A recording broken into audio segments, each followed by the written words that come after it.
Hello viewers, আসসালামু আলাইকুম। কেমন আছেন সবাই?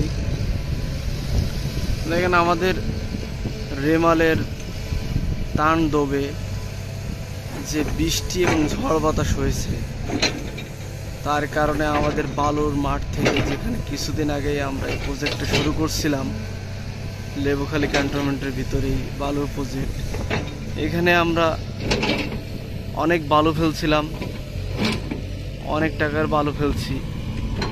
সে বালুর ডাইকটা ভেঙে এখান দিয়ে আমাদেরকে অনেক বালুই শাখা খালে চলে গেছে।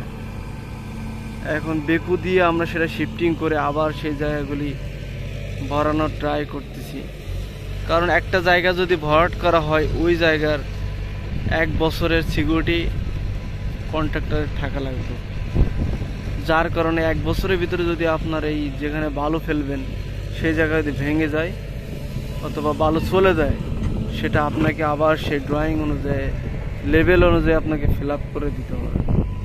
এটা ক্যান্টনমেন্টের ভিতরে এই যে পাশে একটা ব্রিজ হচ্ছে, ব্রিজ তার পাশ দিয়ে আমাদের এই যে ডাইকটা ভেঙে এখান দিয়ে বালুটা বেরিয়ে গেছে। আমরা 2 দিন যাবত এই বেকুটা লাগিয়েছি এখানে। বেকুর কস্ট কিন্তু অনেক, আমাদের কোম্পানির বেকু হলেও আমাদের কিন্তু এখানে তেল লাগতেছে, হাজিরা, তাদেরও আমরা কিন্তু অনেক বালু উঠাইতে পারতেছি। তারপরেও যে বালু এখানে চলে গেছে, যেটা চলে গেছে সেটা কিন্তু আমরা এখানে দিয়ে আর ফিল আপ করতে পারবো না। এরকম আমাদের আরও 4টা জায়গায় এরকম বালু চলে গেছে। তবে আমি একটা জিনিস সতর্ক করব, যারা ডাইক তৈরি করবেন বালু ফেলানোর আগে, এই যে মাটির ডাইকগুলি, এটা কিন্তু ফেলানোর আগে ভিতরে অনেক মাটি থাকে।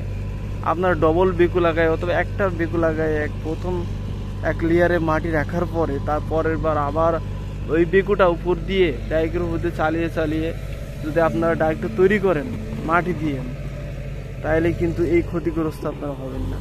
আমাদের এই সামনে দিয়ে কিন্তু অনেকগুলো পকেট আছে পানি যাওয়ার জন্য। আপনারা অনেকে বলতে পারেন যে ভাই পকেট রাখেন নাই কেন পানি যাওয়ার জন্য? হ্যাঁ, পকেট আমরা রাখছি, অবশ্যই পকেট রাখছি, কিন্তু এখান দিয়ে আমাদের একটু স্যাও ছিল, চেন ডোজার দিয়ে আমরা এটা লেভেল করছিলাম। তারপরে এখান দিয়ে একটু স্যাও থাকার কারণে, নিচে থাকার কারণে আমাদের পানিটা এই দিক দিয়ে, চরের পানি সব এই দিক দিয়ে বেরোয় আমাদের পুরো ডাইকটা ভেঙে বালুটা সব নদীতে চলে গেছে। তবে আমার এখানে আপনাদেরকে একটা মেসেজ, যারা ডাইক তৈরি করবেন মূলত বেকু দিয়ে, মাটি দিয়ে আগে শক্ত করে ডাইক তৈরি করবেন, তারপরে বালু ফেলানোর চেষ্টা করবেন। তা না হলে আমাদের মতো এরকম পরে আবার ভোগান্তিতে থাকা লাগবে, ভোগান্তিতে পড়া লাগবে। তো ভিউয়ার্স, ভালো থাকেন, আশা করি বুঝতে পারছেন। ধন্যবাদ।